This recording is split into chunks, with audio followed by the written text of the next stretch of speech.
The visitation of the blessed virgin Mary Catholic ചർച്ചിലാണ് ഇപ്പോൾ ആയിരിക്കുന്നത്. പാട്നയിലാണ്. സിറ്റിയുടെ നടുഭാഗത്തായിട്ടാണ്, ഇടുങ്ങിയ സ്ഥലത്താണ് ഈ ഒരു ദേവാലയം, അതിബൃഹത്തായ ദേവാലയം, വർഷങ്ങളുടെ പാരമ്പര്യമുള്ള ദേവാലയം നിലകൊള്ളുന്നത്. ലത്തീൻ സഭയുടെ പാറ്റ്ന കത്തീഡ്രൽ ദേവാലയമാണ് ഇത്.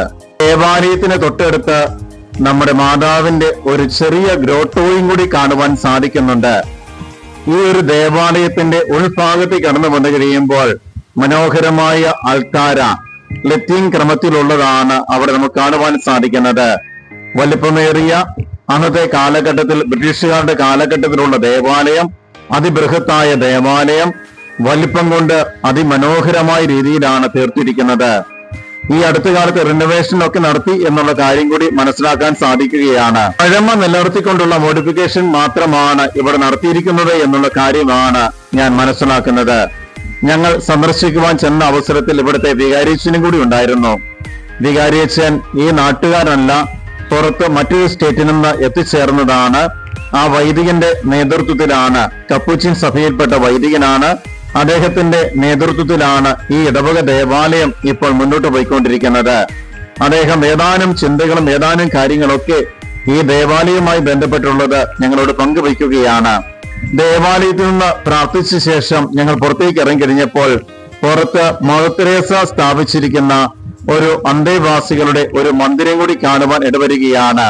വികാരിയച്ഛൻ തന്നെയാണ് അങ്ങോട്ട് ഞങ്ങളെ അനയിച്ചത്.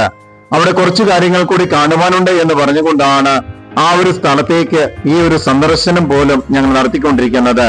100ഓളം അന്തവാസികൾ ഈ ഒരു ആശ്രമ മന്ദിരത്തിലുണ്ട് എന്നുള്ള കാര്യമാണ് മനസ്സിലാക്കുന്നത്.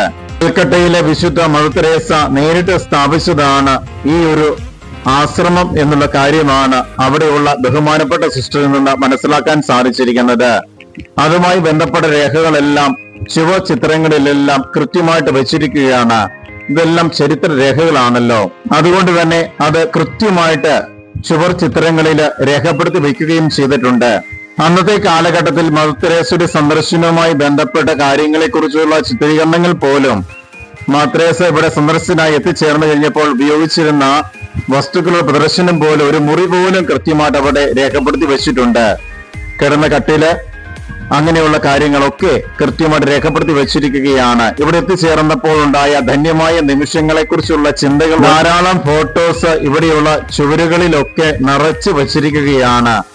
ഓരോ പ്രാവശ്യവും പ്രധാനപ്പെട്ട വിശിഷ്ട അതിഥികൾ എത്തിച്ചേർന്നപ്പോഴുള്ള കാര്യങ്ങളെ കുറിച്ചുള്ള ചിത്രീകരണങ്ങൾ പോലും ഈ ഒരു ചുവർ ചിത്രങ്ങളിലൊക്കെ നമുക്ക് കാണുവാൻ സാധിക്കുകയാണ്. ഇവയെല്ലാം ചരിത്ര രേഖകൾ കൂടിയാണല്ലോ. ചരിത്രത്തിൽ നിന്ന് നമ്മൾ പാഠങ്ങൾ ഉൾക്കൊള്ളുക എന്നുള്ളതാണ് ഏറ്റവും പ്രധാനപ്പെട്ട കാര്യം എന്ന് പറയുന്നത്. ചരിത്ര രേഖകൾ ഒരിക്കലും മാറ്റപ്പെടുവാനുള്ളതല്ല, അത് സൂക്ഷിക്കുവാൻ വേണ്ടിയിട്ടുള്ളതാണ് എന്നുള്ള കാര്യം കൂടി ഈ ചുവരുകൾ നമ്മെ സൂചിപ്പിക്കുകയാണ്. ഒരിക്കലും ആർക്കും നിഷേധിക്കാൻ സാധിക്കാത്ത നാൾവഴികൾ പോലും ഇവിടെ രേഖപ്പെടുത്തി വെച്ചിരിക്കുകയാണ്. അവസാനമായിട്ട് പുറത്തേക്കിറങ്ങി ബഹുമാനപ്പെട്ട വികാരിയച്ഛന്റെ പെർസ്പെക്ടറി കൂടി കാണുവാൻ ഇടവരികയാണ് ചെയ്തത്.